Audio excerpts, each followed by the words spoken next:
আপনি দেশের বাহিরে আছেন।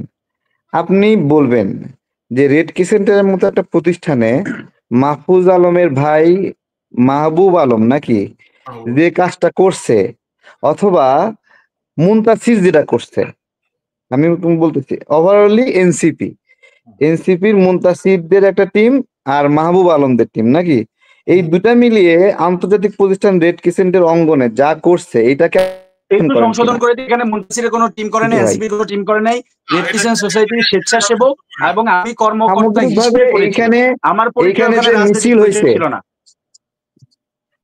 ইয়ে ভাই টিটু ভাই, আপনি আমাকে শুধু বলবেন এটা, এখানে আর একটা আন্তর্জাতিক প্রতিষ্ঠানের এখানে যে মানুষগুলো স্লোগান দিচ্ছে, ফেস্টুন নিয়ে দাঁড়ায় আছে, তাদের পক্ষ একটা আছে, তারা নৈতিক হতে পারে, অনৈতিক হতে পারে, অথবা মাহবুব আলম মাহফুজ আলমের ভাই যে কর্মকাণ্ড করছে তার কাছ থেকে টাকা নিয়ে সামগ্রিকভাবে টোটালি মুনতাসির, এনসিপি, মাহবুব আলম মিলে যে কর্মকাণ্ড ঘটছে, রেড ক্রিসেন্টের মতো প্রতিষ্ঠানে এটা গ্রহণযোগ্য কিনা?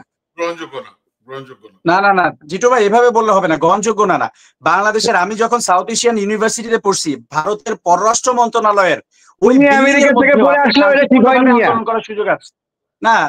আমেরিকা থেকে পড়ে আছে, সমস্যা কি? হবে না, রেড ক্রিসেন্ট এগুলো করা যায় নাকি? না যায়, অবশ্যই যায়, অবশ্যই হ্যাঁ যায়। যায়, অবশ্যই আমি যায়। ওখানে যারা আন্তর্জাতিক যারা ছিল তাদের সাথে আমি কথা বলছি চিন্তা যে করা দে আর যায়। Just peacefully protesting, they will not harm anyone. They, তারা আমাদের সাথে এগ্রি করেছে, টিটু ভাই তাকে বুঝান। কিছু ছিল না। না, তাহলে মুনতাসির আপনি পলিটিক্সটাকে ওর ভিতরে ঢুকায় ফেললেন তো। কোথায় আমি পলিটিক্সটা ঢুকাইলাম? এটাই বুঝতে হবে টিটু ভাই, এটাই বুঝতে হবে। আমি ওখানে কোনো পলিটিক্স ঢুকাই নাই। আমি রেড ক্রিসেন্ট সোসাইটির ডেপুটি ডিরেক্টর হিসাবে, কর্মকর্তা হিসাবে, এবার এবং এবার সেখানকার এবার স্বেচ্ছাসেবক দাঁড়ান হিসাবে দাঁড়ান, তারা আমি সবাই মিলে আরেকটা আন্দোলন করেছে। এবার আমি There is no আরেকটা প্রশ্নে politics there, আসি, শুনুন, আমি everywhere আমি there is politics. আরেকটা কথা বলি, দেখেন দেখেন টিটু ভাই, আমি বলি আমার যে থট, যে এই গণ অভ্যুত্থান হয়েছে, তাহলে একটা হাইপ উঠলো যে আওয়ামী দোসরদেরকে সব জায়গা থেকে বের করতে হবে। এখন আওয়ামী দোসর কারা? যে জয় বাংলা স্লোগান দিছে, শেখ হাসিনার নামে স্লোগান দিছে, তারপরে শোক দিবস পালন করছে, নানকের সাথে ছবি আছে, কামালের সাথে ছবি আছে, এটা আওয়ামী লীগ দোসর, এই তো। এখন এটা কত বড় একটা অমানসিক কাজ যে আওয়ামী লীগের সমর্থন করলে তাকে সচিবালয় থেকে বের করে দিতে হবে, রেড ক্রিসেন্ট থেকে বের করে দিতে হবে, তাকে ব্যাংক থেকে বের করে দিতে হবে, তাদেরকে কোনো কর্ম করতে দেওয়া হবে না, তারা কোনো খাবে না। মুনতাসির, তুমি স্বাভাবিক আছো? এইটা করা যায় এভাবে? এই যে আরেকটা ভুল, এবার আমি বলি, রেড ক্রিসেন্ট এইভাবে করা সোসাইটিতে যায়? একজনও আওয়ামী লীগের কর্মকর্তা কর্মচারীকে আমরা সরাতে বলি নাই। আমরা স্পষ্ট, হ্যাঁ, আমার বক্তব্য আছে, আমি বলেছি তুমি যারা বললা আওয়ামী লীগের দোসর। আওয়ামী লীগের পদে ছিল তারা সবাই থাকবে, কাউকে চাকরিচ্যুত করা যাবে না, আওয়ামী লীগের লোকজন তুমি তো থাকবে। আওয়ামী লীগের কিন্তু দোসর বলা, তাদেরকে তুমি আপনি আরো তো। প্রমোশন দিবেন, তাদেরকে আরো প্রমোট করবেন, তাদেরকে আরো দুর্নীতি করার সুযোগ দিবেন, সেটা করা যাবে না। না না, এই মুনতাসির, আমার প্রশ্ন এখন যেটা Please. শুরু করতে, যেটা তারেক বলছে, আমার কারোর সাথে ছবি আছে, তাহলে কি আমি আওয়ামী লীগের দোষর হয়ে গেলাম? না না, অবশ্যই না। না, আচ্ছা, আমি একটা ছোট্ট উদাহরণ দিই, আমি দিনাজপুরের ছেলে, আমি দিনাজপুরে, সবাই আমাকে চেনে, আমি দিনাজপুরে বেড়াতে গেছি, আমাকে খবর পেয়েছে হচ্ছে আপনার দিনাজপুরের 3-এর যে এমপি আব্দুর রহিম সাহেবের ছেলে ইকবালুর রহিম, সে আমার ফোনের পর ফোন দিয়েছে, টিটু ভাই, ও তখন হচ্ছে সংসদে বসে, সংসদে হচ্ছে হুইপ, টিটু ভাই আমার এখানে আসতে হবে, দুপুর আপনাকে খেতে হবে। আমি বলছি না, আমার এখন জরুরি ব্যাস, আমাকে কেসে, আমার সাথে ছবি আছে তার, আমি সবচেয়ে বেশি আওয়ামী লীগের বিরুদ্ধে কথা বলেছি, তাহলে কি আমি দোষর হয়ে গেলাম? না, অবশ্যই না। এই অপকর্ম গুলাই তো সমন্বয় না না করছে। টিটু ভাই, আমার চিন্তা আরো অন্যরকম। টিটু ভাই, আমি বলি আমার চিন্তা আরো ভিন্ন রকম। আমি দেখেন আওয়ামী লীগের পক্ষে বলছি, কিনা, ধরেন একটা মানুষ আওয়ামী লীগেরই মানে হলো লিগেসি ধারণ করে, একটা সচিব, একটা আমলা, উপসচিব, অতিরিক্ত সচিব, তাকে বের করে দিতে হবে? তাকে বাঁচতে দেওয়া হবে না? তাকে কর্ম কেড়ে নিতে হবে, পেটে লাথি মারতে হবে? মুনতাসির, তোমার চাকরি কেড়ে নিচ্ছে, তোমার বলতেছো আমার পেটে লাথি মারছে, তুমি তো আরেকজনের পেটে লাথি মারার কথাই বলতেছো। না না, আমি আরেকজনের পেটে লাথি মারার পক্ষে বলছি না, এই জন্যই আপনি শুনেন নাই। এখন বাংলাদেশ রেড ক্রিসেন্ট সোসাইটিতে যতগুলা পরিচালক হেডকোয়ার্টারে আছে, 90% আওয়ামী লীগ। আমি বলেছি 90% সবাই থাকবে, কারো চাকরিচ্যুত করা যাবে না, কারো কর্ম নষ্ট করা যাবে না, আওয়ামী তুমি লীগের হলেও স্লোগান তারা দিলা থাকবে, আওয়ামী কিন্তু দর্শকদেরকে বের করতে তাদেরকে আরো হবে, প্রমোশন দিয়ে দুর্নীতির সুযোগ করে দেওয়া যাবে না। বুঝি নাই, তো তাদের বলেন, প্রমোশনের অধিকার আছে না, শুনি কেউ নাই। যদি যোগ্যতা থাকে, কাজ থাকে। না না, এইটাই তো ভাই, যোগ্যতা থাকলে অধিকার আছে, কিন্তু আওয়ামী লীগের সময় তারা সকল সুযোগ সুবিধা নিচ্ছে, প্রমোশন পাওয়ার যোগ্য না, তারপরে একটার আওয়ামী পর একটা লীগের প্রমোশন সময়ে পেয়ে কেউ ডিরেক্টর যদি হয়েছে, সুযোগ সুবিধা নেয়, দুর্নীতি সে এখন করেছে, আর সুযোগ সুবিধা নিতে এখনো পারবে না। তাদেরকে আরো বেশি প্রমোশন দেওয়া হচ্ছে। ভাই যোগ্যতার কথা বলতেছি না, আমি বলতেছি যোগ্যতার বাইরে গিয়ে যখন আরো বেশি তাদেরকে প্রমোট করা হচ্ছে, আরো বেশি প্রমোশন কিভাবে? দেওয়া তুমি হচ্ছে, একটা জিনিস তখন দেখো, সেই তুমি জিনিসগুলো কখনো অন্যায় রেড ক্রিসেন্টে চাকরি হচ্ছে। করনি, আমি আওয়ামী গণঅভ্যুত্থানের লীগের কারণে বিষয়ে আমার পুরা সেখানে বক্তব্য, একটা চাকরি আওয়ামী নিলা লীগের তুমি, বিষয়ে আমি বক্তব্য ঠিক আছে, একেবারে তুমি ক্লিয়ার। বলতেছো তারিক তুমিই ভাই, যোগ্য, তোমার কোনো অভিজ্ঞতাই নাই। কথা বললে তো হবে না। না না না, দেখ, যখন যোগ্যতার মানদণ্ড নেয়, মুনতাসির তো রেড ক্রিসেন্টের উপপরিচালক হিসেবে এক ধাক্কায় ঢুকে গেল। আমার প্রশ্ন হলো, সে তো আগে কখনো এই ধরনের কাজে ইনভলভই ছিল না। এই যে জানতে হবে, মানে তাহলে কোশ্চেন করছেন, এবার উত্তর শুনেন। আমি এই ধরনের কাজে 2018 সাল থেকে ইনভলভ ছিলাম। 2018 সালে আমি যেমন এশিয়া প্যাসিফিক যেমন ইউথ এক্সচেঞ্জ, যে ইউথ প্রোগ্রাম, সেটার একটা স্পেশাল প্রোগ্রামে আমি চান্স পেয়ে সেখানে আমি মুনতাসির, 1 মাস আপনি ছিলাম মুনতাসির এবং একটু বিভিন্ন কথা লোকাল বলেন। ইয়াতে গিয়েছি। মুনতাসির, না না, সেগুলো এইসব এইসব ভজনদারি কাজ এরকম আরো একজন 10টা প্রোগ্রাম উপপরিচালক হওয়ার করেছি। জন্য যথেষ্ট না। তারেক, আমি না, এটা যথেষ্ট না, এটা এরকম আরো অনেক কিছু আছে, আপনি না জেনে বললে হবে না। মুনতাসির, আমি জেনে বলি একটা কথা, জেনে বলি। আমি রেড ক্রিসেন্টের সাথে জড়িত বহু বছর ধরে। আমি একটা কথা বলি আপনাকে, যখন যে ক্ষমতায় এসছে, ক্ষমতায় যারা এসছে, তারাই কিন্তু এই রেড ক্রিসেন্টকে অ্যাবিউজ করেছে। অ্যাবিউজড বলি আমি। বিএনপি যখন এসছে, বিএনপির লোকরা অ্যাবিউজ করেছে। আওয়ামী লীগ যখন এসছে, আওয়ামী লীগ লোকরা অ্যাবিউজ করেছে। জাতীয় পার্টি যখন এসছে, জাতীয় পার্টির নেতারা অ্যাবিউজ করেছে। এখন কথা সত্য। হ্যাঁ, এখন এই যে এনসিপির গভর্নমেন্ট আছে, এনসিপির লোকরা অ্যাবিউজ করছে। এনসিপির লোকজনরা অ্যাবিউজ করে নাই, আমি ছিলাম, এনসিপির লোকরা কোনো অ্যাবিউজ করে নাই। না, ওইটাই আর কি অ্যাবিউজ বলতে, মানে সবকিছু আমি শুধু, টিটু ভাই, আপনি তো রেড ক্রিসেন্টের সাথে সম্পৃক্ত, আমিও সেবামূলক কাজে জড়িত। আমি প্রতিবন্ধীদের নিয়ে দীর্ঘদিন কাজ করেছি। আমার দুলাভাই এই ধরনের একটা বড় প্রতিষ্ঠানে। শুনেন, এই ধরনের আন্তর্জাতিক প্রতিষ্ঠানে আমি জীবনে এই ধরনের মব সৃষ্টি হতে দেখি নাই।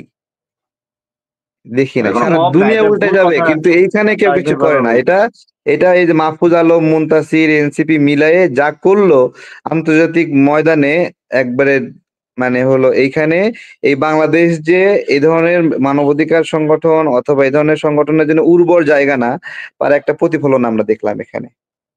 এগুলা, এই ধরনের কথাগুলো বললে তারেক ভাই ভীষণ অন্যায় হবে। আপনাকে আমি অনুরোধ করবো বিষয়গুলো আগে খুব ভালো করে জানার। এখানে যেটা করেছে, এটা মাহফুজ আলম তার উপদেষ্টা তার ভাইকে দিয়ে এখানে ক্ষমতার অপব্যবহার করে এই তার নোংরামিগুলো কথাই তো করিয়েছে। বলছি, সে এবং আমি এখানে কোনো সামগ্রিকভাবে অন্যায় যা করি যা নাই, আমি হলো, যথাযথভাবে যতটুকু প্রতিবাদ করা যায় সেটা আমি নিয়ম মেনেই করেছি। এবং অতটুকু না করলে এই রেড ক্রিসেন্ট সোসাইটি ওই আওয়ামী লীগ যেভাবে খেয়েছে সেভাবে মানে খাইতেই থাকতো, এটা অন্যায় হতেই থাকতো। টিটো ভাই নিজেও বলেছেন আওয়ামী লীগের সময় মিসইউজ হয়েছে। এনসিপি রেড ক্রিসেন্টে যেহেতু আমি ছিলাম, এনসিপি রেড ক্রিসেন্টে কোনো অ্যাবিউজ করে নাই। উপদেষ্টা মাহবুব সেখানে করেছে, হয়তো চেয়ারম্যান বসিয়েছে, কিন্তু প্রতিটা জেলায় এখনো কমিটিগুলোতে দেখেন বিএনপির লোকজন আছে 80%, জামাতের লোকজন আছে 5%, এনসিপির লোকজন আছে 2%। ঠিক আছে, 5% হবে না। সো এনসিপি অ্যাবিউজ করছে, এই ধরনের মিথ্যা অপবাদ দিয়েন না। আমি যেখানে ছিলাম সেখানে আমি পরিষদ হোক, সেখানে বিএনপি হোক, জামাত হোক, সবাইকে, গণঅভ্যুত্থানে সবাইকে আমি অ্যাকোমোডেট করার চেষ্টা করেছি। মুনতাসির, আমার প্রশ্ন, এটা কি খুব ভালো শোনায় যে আমরা তো, আপনারা যারা জুলাই যোদ্ধা ছিলেন, আপনারা যারা শেখ হাসিনার লুটেরা তন্ত্রকে প্রতিবাদ করেছেন, চ্যালেঞ্জ করেছেন, পালিয়েছে তারা, এখন ওই আপনারাই আবার নতুন বন্দোবস্তের নামে আবার সবকিছুকে লুটপাট, চুরি চামারি করছে। এটাই আজকের প্রসঙ্গ ছিল। এটা আসলে খুবই দুঃখজনক বিষয়। আমরা কথা বলতে চাই যে এই বিষয়ে যদি বলি, এটা খুবই দুঃখজনক বিষয়। আমরা আজকে এখন এই বাংলাদেশের সেই বাস্তবতার মধ্যেই আছি যে আসলে জুলাই গণঅভ্যুত্থানটা হাইজ্যাক হয়ে গেছে। আমি বলি মুনতাসির ভাই, মানে আপনি, এটা আমরা ভাই, এই জন্য আমাদের মনে যে প্রশ্ন আসে, এই প্রশ্ন থেকে বিরত থাকবো। এখানে তুমি আমার প্রশ্ন করবা, আমি প্রশংসা করবা, আমি তোমার প্রশংসা করব। এই ধরনের এক্সপেকটেশন কোনোভাবেই, এই ধরনের তাহলে এটা এক্সপেকটেশন আলোচনা আমার না, নাই তারেক ভাই। এখানে আমি অনেক বলছি কিছু যে বের হওয়া উচিত। আমি যে কোনো হ্যাঁ, প্রশ্ন আমি একটু মোকাবেলা বলি। করার জন্য প্রস্তুত হ্যাঁ, আছি, বলুন, করুন, প্রশ্ন করুন। না না প্রশ্ন, না না না না, প্রশ্ন মোকাবেলার বিষয় না। প্রথমত এনসিপি, মুনতাসির এবং রেড ক্রিসেন্ট মিলে যা ঘটেছে, এটা সাইন, এটা একটা সাইন যে এনসিপি বিএনপির সাথে জোট করছে এবং মুনতাসিরদের মতো যাদের জামাতের সাথে একটু সম্পৃক্ততা আছে তাদেরকে বের করে দিচ্ছে। আমার সাথে বিএনপির সাথে সম্পৃক্ততা আছে, আমার সাথে জামাতের সাথে আলাদা আর কোনো সম্পর্ক থাকতে নাই। পারে, আমার সাথে বিএনপির সাথে আরো ভালো থাকতে সম্পর্ক। পারে। আরে শোনো, আচ্ছা ঠিক আছে, থাকতে পারে। এটা হলো প্রথম আমার কাছে রিমার্কিং একটা বিষয়। দ্বিতীয় রিমার্কিং বিষয় হলো যে এই আপনার হলো এনসিপি, মুনতাসির এবং রেড ক্রিসেন্ট মিলে যেটা হলো, যেভাবে এক্সপ্লোর হলো, ঠিক আছে, এটা স্যাম্পল অফ অল মব, ঠিক আছে, বলা যায় এটা সকল মবেরই স্যাম্পল। কিভাবে সকল মবের স্যাম্পল? এখানেও একটা নির্দিষ্ট ব্যক্তিকে সরানোর কথা বলা হয়েছে, সে দুর্নীতিবাজ, আওয়ামী লীগের দোষর বা বিবিধ বিবিধ আবলাবলা, এবং এখানেও একটা বড় অঙ্কের লেনদেন হয়েছে, যেটা একটা প্রিন্সিপালের ক্ষেত্রে হয়, যেটা একটা ব্যাংকের এমডির ক্ষেত্রে হয়, যেটা আপনার হলো এসেনশিয়াল ড্রাগস অথবা অন্যান্য অধিদপ্তর সেগুলোর ক্ষেত্রে হয়। সেম একই ঘটনাও এখানে ঘটেছে। কিন্তু তারেক, এই মাঝখান থেকে লেনদেনের সাথে মুনতাসিরের কি কোনো সম্পৃক্ততা না আছে? না, মুনতাসির আচ্ছা, এই লেনদেনের সঙ্গে মুনতাসির জড়িত হলে মুনতাসিরে বহিষ্কার করে কেন? তাহলে তো সব Exactly. স্যাটেলই হয়ে গেল। স্যাটেল হয় নাই দেখেই তো বহিষ্কার করছে। হুম, হুম, হুম, হুম। মুনতাসির কোনো ঠিক আছে, দুর্নীতির সাথে জড়িত তো না, আমাকে এটা হলো কোনো একটা, দুর্নীতির লোভ দেখিয়ে কোন। ঠিক আছে, তো আলোচনা কিন্তু আলোচনা না, ওইটাই। তারেক, আমি এই রেড ক্রিসেন্টটা খুব ছোট্ট জায়গা, আমি পুরো রাষ্ট্র ব্যবস্থার কথা বলছি, পুরো প্রশাসনের কথা বলছি, যেখানে এনসিপির নেতারা যুক্ত এবং সেখানেই এই লুটপাট চলছে। এটা কি আমাদের আকাঙ্ক্ষা ছিল? গণ অভ্যুত্থান কি আমরা এজন্য করলাম? আমার এইখানেই প্রশ্ন। আমি আপনাকে বলি, যারা এই গণ অভ্যুত্থানের সুযোগ নিয়ে ব্যাঙের মতো লাফাচ্ছে এবং ক্ষমতাকে এনজয় করতেছে, ব্যাঙরে আসার না মরা পর্যন্ত যেমন ব্যাঙ থামে না, তেমনি বাস্তবেতে এদেরকেও আসার না মারা পর্যন্ত এদের সম্বি ফিরবে না যে আসলে তারা যে ঘোরের মধ্যে আছে এই ঘোরটা সঠিক না, এবং তারা তাদের ক্ষমতা এবং শক্তিকে আনলিমিটেড মনে করে। কিন্তু বাস্তবতা কি? একটা ব্যাঙ কি মহিষের মতো ভার বহন করতে পারে? না। একটা ব্যাঙ কি গরুর মতো, গাধার মতো ভারী বহন করতে পারে? তেমনি এই ব্যাঙগুলো লাফাচ্ছে লাফাচ্ছে, ভাবছে তারা অনেক কিছু করতে পারে, বাট একটা ব্যাঙ নর্মাল লোড যেরকম নিতে পারে না, অথবা একটা আছাড় মারলেই সে ওখানেই কাইট হয়ে যায়।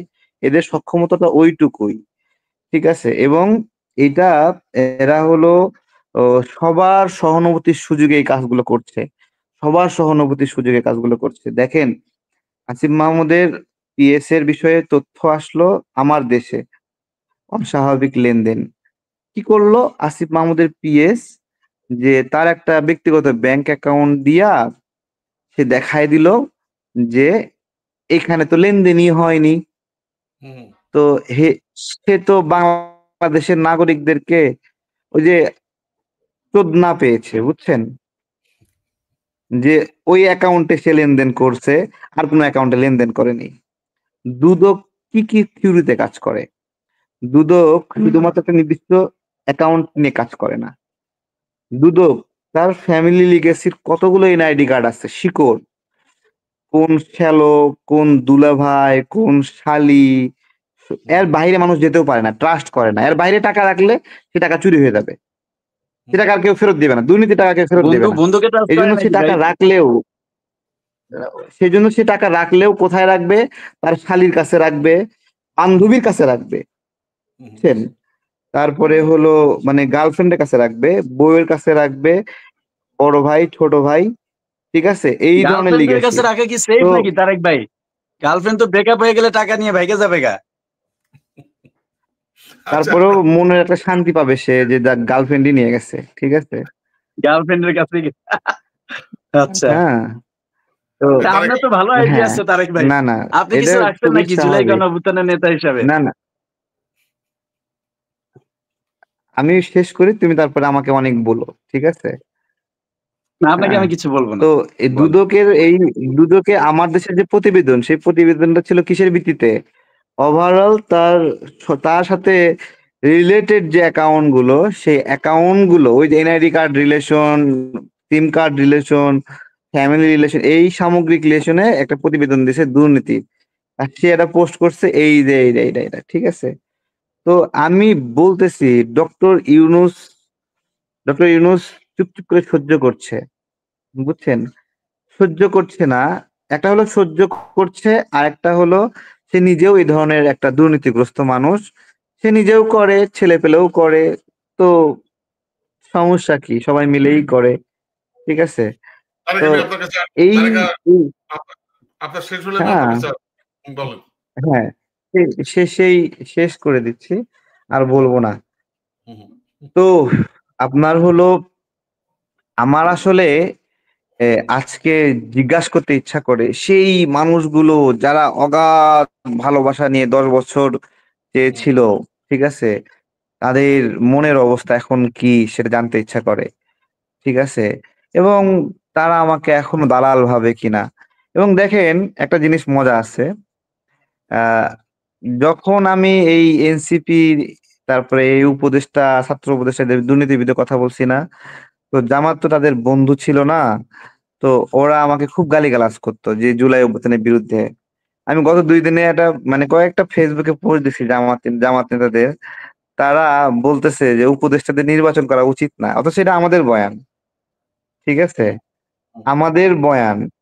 দেখেন, তার মানে আমরা আমাদের যে নৈতিক জায়গা ছিল যে এটা করা উচিত না। বাংলাদেশের ইতিহাসে কোনো উপদেষ্টা কখনো নির্বাচন করেনি, এরাও করা উচিত না। ঠিক আছে? তো এইটা যখন আমরা বলছি, যখন যখন জামাত এবং এনসিপি তারেক ভাই বন্ধু একটু ছিল, মাঝখানে বলি, তখন এটা এরা তারা তো সহ্য চিন্তা করছে করছে। বিএনপির সাথে নেগোসিয়েশন করে নির্বাচন হ্যাঁ, করবে। এখন আপনি যদি তাদেরকে নির্বাচন করতে না। না দেন, একটু এরা শেষ তো করি। মাস্টার্সে না, নাম না দিয়ে একটু পালায়া যাবে ভাই। নির্বাচন করে তাও না, দেশে একটু রাখেন, এরা পালায়া যাবে ভাই। আচ্ছা শোনো আমি বলি। প্রথমত এরা হলো তো জামাত যখন দেখতেছে যে ওহো এরা বিএনপির সাথে একটা মোড় লইতেছে, তখন তারাও বলা শুরু করতেছে। এখন আমার প্রশ্ন যে এখনো জামাত শিবিরের লোকেরা আমাদেরকে দালাল বলবে কিনা।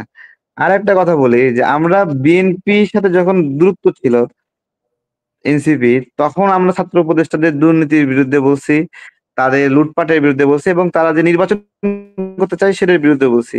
আমি হলফ করে বলছি, তারা যদি বিএনপির ঘরেও গিয়ে বসে থাকে, বিএনপির কোলে উঠে বসে থাকে, তারপরেও আমরা এই কথাগুলো বলবো। এতে যদি বিএনপি মাইন্ডও করে, হুম। মানে রাজনীতি করলাম না দরকার তাদের সাথে, কিন্তু আমরা আমাদের বলাটা বলে যাব। ঠিক অনেক আছে? এটা ধন্যবাদ, আমাদের স্ট্যান্ড। অনেক আমরা ধন্যবাদ, আমরা অনেক আমরা ধন্যবাদ। মুনতাসির শোনো, এগুলো মুনতাসির এগুলো কম্পেয়ার করবা না।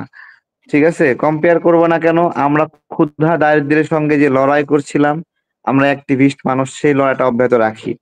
তোমার সাথেও আমাদের একটা পার্থক্য রয়েছে। তুমি তো উপপরিচালক পদটা নিয়েছো। আমরা নিতে চাইনি এবং সামনেও আমরা নেব না। ঠিক আছে? নিয়েছেন অনেক কিছু নিয়েছেন তারেক ভাই। কি নিয়েছেন? সব তো কিছু আর না। এগুলা বাইরে সবকিছু আসে না।